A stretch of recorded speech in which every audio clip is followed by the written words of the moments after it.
In 1987, in March 7 to 12, 100 churches in Zaria City were burned down, and over 300 Christian homes and businesses, cars, and a couple of people killed and destroyed.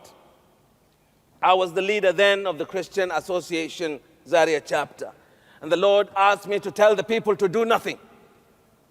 And I wrote that letter. It was circulated, and the Christians watched as their businesses were being destroyed, homes killed.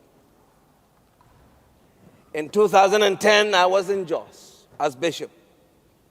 To the date, 7th to the 12th of March, 3 villages in the near outskirts of Jos,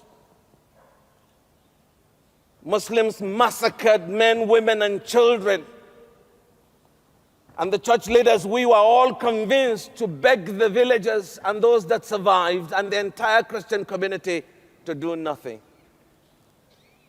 They cried until their voices were dried up, tears dried up, and there was nothing more to cry, and they just watched. In 2006, over 40 people came to my house to kill me. It turned out I postponed my return home, and they met my wife.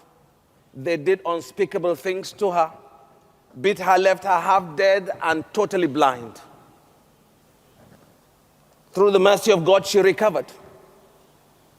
6 months later in the USA, she came back.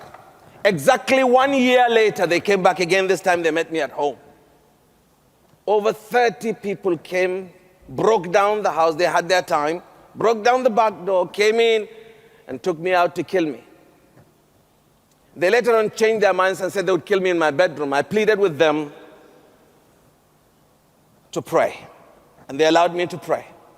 As I prostrated before the Lord, about 2 minutes later, my wife was holding my hands.